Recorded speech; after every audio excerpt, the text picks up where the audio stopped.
This is the Dollemore Daily, and I'm Jesse Dollemore. In the wake of January 6, 2021, the insurrection against the United States of America, the attempt to overthrow the United States government in an effort to keep Donald Trump in power extra constitutionally, certainly extra democratically, a myriad of different groups came to be known to the American people. One that we were unfortunately aware of was the Proud Boys. Another was the 3%ers, and another was the Oath Keepers. Now, if you know my history, you know I was raised by radical right-wing parents in a fundamentalist evangelical household who held these types of militia groups in high esteem. One of the most dangerous things about Donald Trump was the fact that he gave permission for people to be the worst versions of themselves, the most radical versions of themselves, whether that be separatists or white supremacists or the unholy amalgam of those two things. And that is exactly what the Oath Keepers are. Part of what we learned in all of this is that how intertwined and intermingled the Oath Keepers absolutely are, were related to the Trump administration and even the Secret Service. The Secret Service has proved itself to be a suspect organization with little loyalty to the actual United States, the country that they've sworn loyalty to, and the Constitution. And we found out that not only did they erase millions of text messages, but now we've got emails provided by Citizens for Responsibility and Ethics in Washington proving that they were communicating with the now convicted of seditious conspiracy leader of the Oath Keepers, Stewart Rhodes. I'm going to read two paragraphs from this article from the New Republic entitled, Secret Service Agents Were in Contact with Far-Right Oath Keepers. A new report reveals members of the Secret Service were in communication with the group's radical leader, Stewart Rhodes. Reading from the article, Citizens for Responsibility and Ethics in Washington, or CREW, published emails on Wednesday revealing that a member of the United States Secret Service told other agents in September 2020 that he had received a call from Rhodes informing him that the far-right white nationalist group planned to provide security details around Donald Trump's visit to Fayetteville, North Carolina. The email detailed that the Oath Keepers security detail would be composed of, quote-unquote, primarily retired law enforcement, former military members who are very pro-law enforcement and pro-Trump. Their stated purpose is to provide protection and medical attention to Trump supporters if they come under attack by leftists. You know how often that happens. Last paragraph here. The Secret Service member who spoke to Rhodes even admitted to other members in the agency that he was an Oath Keeper himself. Quote, I am the unofficial liaison to the Oath Keepers, inching toward official, he wrote. This is all obviously disturbing, and here to discuss it more is the vaunted professional and friend of the program, Cliff Schechter. Cliff, thanks for joining me today to talk about this alarming development in the history of our country. Yes, well, thanks for having me. First, vaunted, that's very suspect sentence right there, description of me. Second, I had no idea, by the way, I'm just getting to know you better after all these weeks, and I didn't know your family. That's an interesting story that I'm going to have to talk to you offline about sometime and hear about. Third, and this pertains to what you said, you remember this sort of annoying, fake, folksy lady by the name of Sarah Palin from Alaska, Wasilla? Yeah. She went to I grew up in Idaho. She went to the University of Idaho for her undergrad. Betcha. Yeah. So she, remember that infamous remark about Barack Obama palling around with terrorists, because he was with an ex-member, I'm trying to remember, it was the Weatherman or somebody who'd since reformed. Yeah. These guys, the Republican Party, the MAGA Republican Party pals around with terrorists. Yes. All the time. We've got the various pictures of them with Enrico Tarrio, the Proud Boy guy. You can find almost any Republican with a picture of him. Stewart Rhodes, this guy, the head of the Oath Keepers, who just got sentenced to 18 years for a seditious conspiracy, among other charges, who you pointed out to me, shot his own eye out while cleaning his gun. That's right. there's so many jokes I want to make about that, but I'm just going to hold off. Well, listen, it's a pretty far length to go to just to look like Dan Crenshaw. I mean, if you want to wear an eye patch, Stu, you don't have to shoot your goddamn your eye out. All you have to do is just wear the eye patch. Right. I mean, and aren't these guys, shouldn't they be prepared? Aren't they used to, from their personal lives, a premature exit? I didn't say the other word because I thought it might get you in trouble. There's always the bleep. And okay. So, seriously, this guy was Ron Paul staffer. Yes.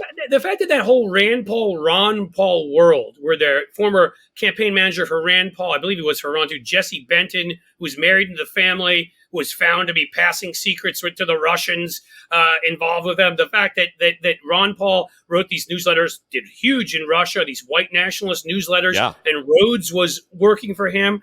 The fact that Rand Paul ran a little errand to Russia for Donald Trump at one point, was like, can you carry my letter? Hey, I really like Putin. Can you give the letter to the other guy, to give to Putin to tell him I'd like to meet him after class in the playground? I mean, there's so many of these connections between them and the Russian far right and Vladimir Putin.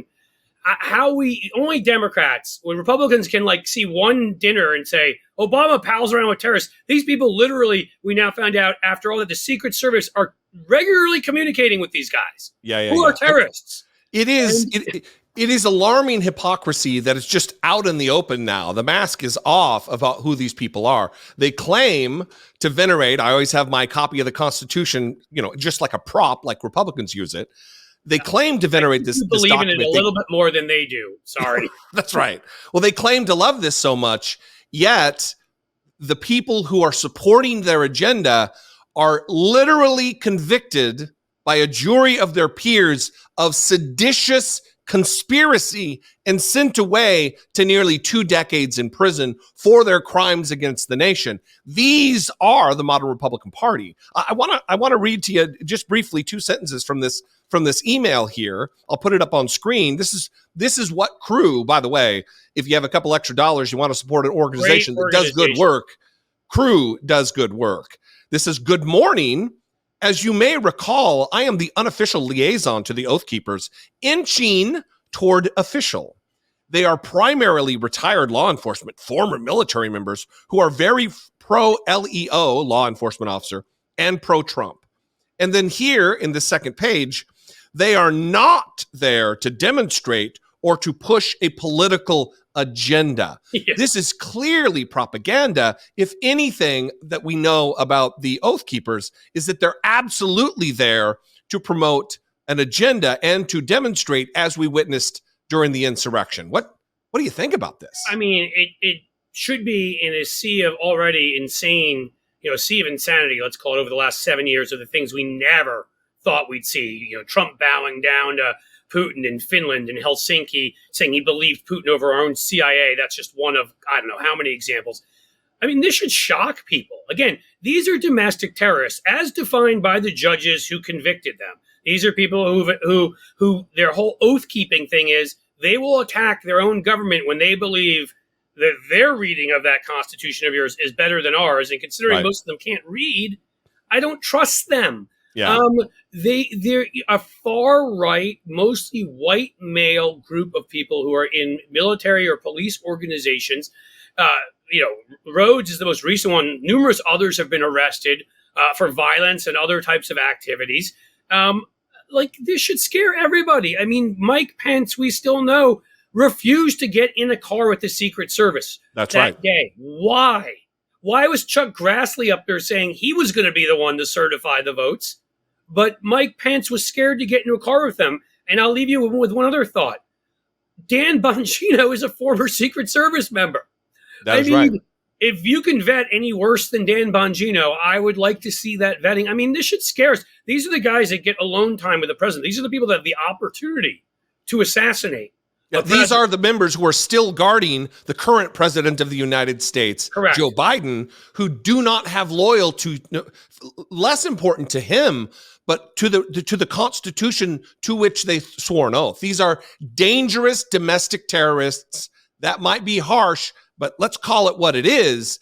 And the federal government, with Merrick Garland at the helm of the Department of Justice, need to get a handle on this. If members at the highest echelons of the Department of Homeland Security are not alarmed by these emails, then we've got an even bigger problem on our hands. Yeah. And look, even within Homeland Security, within the FBI New York office, all these other places that we know were bastions of Trumpism, where we've got emails or texts or, folks have been indicted or have been suspected and, at least have been tied to some of the various meetings where Republicans were getting together at the Willard Hotel or other spots to plan out how they would keep Trump in power. I mean, is it not clear yet that this was a multifaceted conspiracy that involved the states and state legislators? It involved judges. It involved members of Congress. It involved people like the Oath Keepers violently attacking our Capitol that day.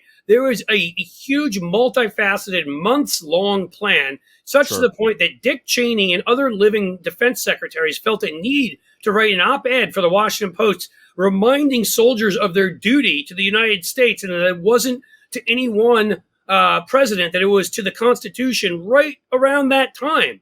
Clearly, they were hearing these things. I mean, and some of these guys are still in positions of power. Yeah. I mean, and they have access to the president, to members of our cabinet, to other sensitive officials where they can kill people. I mean, you want to just say it like it is? They can kill people who are important people to this country. We'll end it here. I don't want to leave everybody with a bad taste in their mouth or afraid. There is good news. There is a light at the end of the tunnel. There is a silver lining to this shit cloud. And that is the fact that if Crew got a hold of these emails, you can bet your bottom dollar or whatever. What is this, Annie the musical? I know. Sorry. Go ahead. You can guarantee that Jack Smith, the intrepid investigator and prosecutor, absolutely has access to this, and likely more. So there will be more to come on this. We will absolutely follow this. Before we go, where can people find you on the internet, Cliff Schechter? On the various interwebs. I have a YouTube show, youtube.com, C Schechter, CSCHECTER. Please come and subscribe. We do similar stuff to Jesse. We're just not quite as good because he's talented. At Cliff D. Schechter on Threads and at Cliff Schechter on the crazy Elon Musk machine. Those would be the spots. Great. I would encourage everybody to go check that out. Cliff does good work. He's a good man. And I appreciate you joining me today, Cliff. Hey, man, seriously, thanks for having me. My pleasure. If you want to leave a voicemail, sound off, get your voice on the record about this, you can leave me a voicemail, 714-576-4054. Of course, you can absolutely all the time, every day, as always, email me daily at dollemore.com. And I am on the various intertubes at Dollemore on Twitter, Instagram, Threads, TikTok, Facebook. At Dollemore is where you can find me. Love you guys. I appreciate you very much. I'll see you next time. Thanks for joining me, Cliff. Be genuine. Take care of one another.